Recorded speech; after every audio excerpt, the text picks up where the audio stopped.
Good evening, everyone. Today we will start a new topic, marketing. So, first of all, let me understand what is the meaning of marketing. Marketing is the process of planning and executing the conception, pricing, promotion, and distribution of ideas, goods, and services to create exchanges that satisfy individual and organizational objectives. A very wide definition. Marketing is the process of planning and executing the conception क्या, pricing, promotion and distribution of किसका, ideas, goods, services. यानी किसी भी person की mind में कोई भी idea आता है या कोई भी ऐसे गुड्स या सर्विसेज जो आप कस्टमर को दे सकते हो जिससे उनकी नीड सेटिस्फाई हो जाए, उन सब आइडियाज़, गुड्स और सर्विसेज के बारे में कंसेप्ट करना, उनकी प्राइसिंग करना, प्राइस डिसाइड करना, प्रमोशन, उनका एडवर्टीजमेंट, सेल्स प्रमोशन करना, उन्हें डिस्ट्रीब्यूट करना फ्रॉम प्रोड्यूसर के पॉइंट ऑफ व्यू, प्रोड्यूसर के पॉइंट से लेकर उसे कस्टमर तक पहुंचाना। ये सारे जितने भी फंक्शंस हैं, इनको अगर हम कंबाइन कर दें तो हम ये बोलते हैं ये प्रोसेस है मार्केटिंग की। यानी मार्केटिंग कैसे स्टार्ट होती है? मार्केटिंग वहाँ से स्टार्ट हो जाती है जब हम कस्टमर की नीड को आइडेंटिफाई करते हैं। हम कस्टमर की नीड को आइडेंटिफाई करेंगे बीइंग अ मार्केटर, फिर उसके अकॉर्डिंग हम कंसेप्ट यानी उस प्रोडक्ट आइडिया जो हमने सोचा है उस प्रोडक्ट को इंट्रोड्यूस करेंगे, फिर उसकी प्राइस को डिसाइड करेंगे, उसको प्रमोट करेंगे, मार्केटिंग में लेके जाएंगे और फिर उसे फाइनली डिस्ट्रीब्यूट करेंगे with the help of wholesalers and retailers, जिससे हम क्या कर पाएँ, अपने ऑर्गेनाइजेशन के ऑब्जेक्टिव और अपने खुद के इंडिविजुअल जो ऑब्जेक्टिव्स हैं उन्हें सेटिस्फाई कर पाएँ। This is a wide definition of marketing. Further, what is international marketing? If this process of marketing will goes beyond the country's border, अगर यही जो प्रोसेस है मार्केटिंग की, यानी प्रोडक्ट को आइडेंटिफाई करना, प्रोडक्ट को प्रोड्यूस करना या कस्टमर की नीड्स को आइडेंटिफाई करना, प्राइसिंग, प्रमोशन, डिस्ट्रीब्यूशन करना, ऑर्गेनाइजेशन के ऑब्जेक्टिव को सेटिस्फाई करना, ये पूरी जो प्रोसेस है, if it cross the border of the country, अगर हम इंडिया की बात करें तो अगर इंडिया के बॉर्डर से भी क्रॉस हो जाए ये, तो इसको हम कहेंगे इंटरनेशनल मार्केटिंग. तो अप्रोचेस क्या होती है मार्केटिंग की? अप्रोचेस 4 होती हैं. Ethnocentric approach, polycentric approach, regiocentric approach and geocentric approach. One by one we will discuss. Ethnocentric approach होती है, it is called export marketing concept या डोमेस्टिक मार्केटिंग का ही एक्सटेंशन है एक तरह से. ये डोमेस्टिक मार्केटिंग क्या होती है? अपने अगर हम इंडिया की बात करें तो इंडिया के लिए प्रोडक्ट को बनाना, उनकी प्राइसिंग करना, डिस्ट्रीब्यूशन करना, प्रमोशन करना, ये होती है डोमेस्टिक मार्केटिंग. तो इसी को फर्दर एक्सटेंड कर दो, या इसी वही प्रोडक्ट जो हम अपनी कंट्री के लिए प्रोड्यूस कर रहे हैं उसी को अगर हम बाहर एक्सपोर्ट करना स्टार्ट कर दें. बाहर कहाँ? अपनी कंट्री के बॉर्डर से बाहर. सपोज एक इंडिया का कोई पर्सन है, कोई मैन्युफैक्चरर है, वो इंडिया के लिए प्रोडक्ट बना रहा था. लेटर ऑन उसने वही प्रोडक्ट, जब वो एक्सेस में बच गया उसका सामान, वो उसने नेपाल में ट्रांसफ़र करना स्टार्ट कर दिया, नेपाल को देना शुरू कर दिया, एक्सपोर्ट करना स्टार्ट कर दिया. तो इस अप्रोच को हम कहेंगे एथनोसेंट्रिक अप्रोच या domestic marketing extension concept. In this stage company start exporting the same product designed for domestic market to foreign countries. इसमें क्या होता है, कंपनी स्टार्ट करती है क्या, एक्सपोर्ट करना वही सेम प्रोडक्ट जो उसने डोमेस्टिक मार्केट के लिए बनाया है, वही फॉरेन कंट्री में भी क्या कर रही है, एक्सपोर्ट कर रही है. So approach of marketer in this stage set to be ethnocentric because although he is selling goods to foreign country but product development is totally based upon the taste of local customer. क्योंकि product तो बन रहा था local customer के according, लेकिन वही product जो extra produce हो गया उसी को क्या करना स्टार्ट कर दिया, एक्सपोर्ट करना स्टार्ट कर दिया. इसीलिए इस अप्रोच को हम बोलते हैं डोमेस्टिक मार्केट एक्सटेंशन कॉन्सेप्ट, या फिर इसको बोलते हैं एथनोसेंट्रिक अप्रोच. सो फोकस जो यहाँ पर अभी भी रहेगा प्रोडक्शन पर, वो डोमेस्टिक मार्केट की नीड्स के ऊपर रहेगा. डोमेस्टिक मार्केट की क्या नीड्स है, उसी के बेस पर हम प्रोड्यूस करेंगे प्रोडक्ट फॉर इंटरनेशनल मार्केटिंग. ठीक है. तो जब हम डोमेस्टिक मार्केट के लिए प्रोडक्ट बना रहे हैं और उसी को आगे क्या कर रहे हैं, एक्सपोर्ट कर रहे हैं, उसी को बोलते हैं ethnocentric approach. Under this approach they consider international operations as secondary to domestic operation. क्या करते हैं हम, इंटरनेशनल ऑपरेशन को सेकेंडरी मान लेते हैं डोमेस्टिक ऑपरेशन के, क्योंकि डोमेस्टिक ऑपरेशन क्या है, हम प्रोडक्ट बना रहे हैं अपनी कंट्री के लिए, वहाँ पर से आप सेल कर रहे हैं, प्राइसिंग कर रहे हैं, डिस्ट्रीब्यूशन कर रहे हैं, प्रमोशन कर रहे हैं, और वही सेम प्रोडक्ट हम कहाँ शिफ्ट कर रहे हैं, एक्सपोर्ट कर रहे हैं कंट्री से बाहर। तो फोकस किसके ऊपर है, डोमेस्टिक मार्केट के ऊपर, और वो जो एक्स्ट्रा बच गया, एक्सेस जो हमारे पास प्रोडक्शन बच गया, उसको हम आगे एक्सपोर्ट कर रहे हैं। सो बेस जो है या जो हमारा फोकस है वो टोटली हमारी डोमेस्टिक मार्केट के ऊपर है। तो इस अप्रोच को हम बोलते हैं एथनोसेंट्रिक अप्रोच। अब इसमें प्रोडक्ट प्लानिंग और डेवलपमेंट किस बेस पर होता है, होम कंट्री की नीड्स के according. So product development is totally based on home country customers.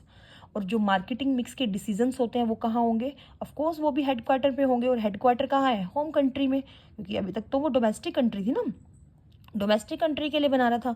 तो डोमेस्टिक कंट्री में कहाँ बन रहा होगा, डोमेस्टिक हेडक्वार्टर में। तो जो मार्केटिंग मिक्स के डिसीजन होंगे वो भी कहाँ होंगे, हेडक्वार्टर में होंगे। This is ethnocentric approach. Second approach is polycentric approach. Polycentric में हम क्या कर रहे हैं, इस is also called international marketing concept.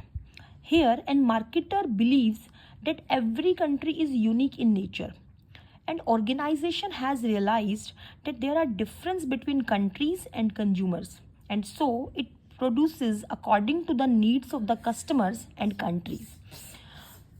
The product are manufactured in the home country with separate product adaptation for different market.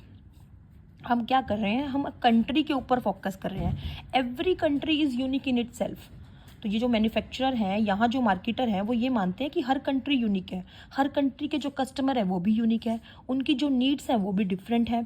तो marketer क्या कर रहा है, अब अपना जो डोमेस्टिक प्रोडक्शन था उसको आगे एक्सपोर्ट नहीं कर रहा, वो हर कंट्री की नीड्स के अकॉर्डिंग प्रोडक्ट को डेवलप कर रहा है। इंडिया में बनाएगा तो इंडिया की नीड्स के अकॉर्डिंग, नेपाल के लिए प्रोडक्ट बनेगा तो नेपाल के जो कस्टमर्स हैं उनकी नीड्स के अकॉर्डिंग, यूएसए के लिए अगर प्रोडक्ट बनेगा तो वो यूएसए के कस्टमर्स की नीड्स के अकॉर्डिंग बनेगा। तो ऐसी मार्केटिंग को हम बोलते हैं पॉलीसेंट्रिक या इंटरनेशनल मार्केटिंग, क्योंकि हर कंट्री को हम क्या कर रहे हैं, एक यूनिक कंट्री मानकर उनकी नीड्स को आइडेंटिफाई कर रहे हैं, फिर उसके अकॉर्डिंग प्रोडक्ट को क्या कर रहे हैं, डेवलप कर रहे हैं। So the product are manufactured in the home country with separate product adaptation for different market. यानी प्रोडक्ट मैन्युफैक्चर तो होम कंट्री में ही हो रहा है, लेकिन हो कैसे रहा है, हर कंट्री हर मार्केट की अपनी नीड्स के अकॉर्डिंग हो रहा है। तो ऐसे में हम क्या बोलेंगे, जो प्रोडक्ट प्लानिंग और डेवलपमेंट हो रहा है वो कैसे हो रहा है, लोकल नीड्स। लोकल नीड मतलब हर कंट्री की लोकल नीड्स के अकॉर्डिंग।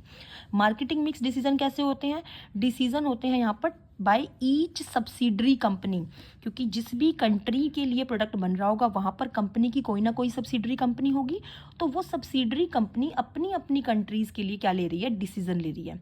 और ऐसी अप्रोच को हम बोलते हैं पॉलीसेंट्रिक अप्रोच। पॉलीसेंट्रिक यानी हर कंट्री, पॉली मतलब होता है सिंगल, हर एक कंट्री के ऊपर क्या लिया जा रहा है, डिसीजन लिया जा रहा है। एवरी कंट्री को यूनिक मानकर हर कंट्री की नीड्स के अकॉर्डिंग प्रोडक्ट को बनाया जा रहा है और फिर वहाँ पर उसको सेल कर रहे हैं।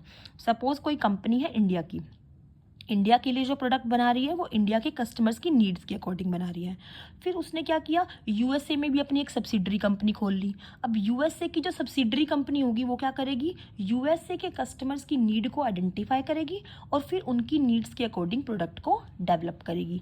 सेम वे फिर उस कंपनी ने एक अनदर ब्रांच अपनी सपोज नेपाल में ओपन कर ली, तो फिर नेपाल के कस्टमर्स की नीड को आइडेंटिफाई करेंगे और फिर उनकी नीड्स के अकॉर्डिंग भी एक प्रोडक्ट डेवलप किया जाएगा।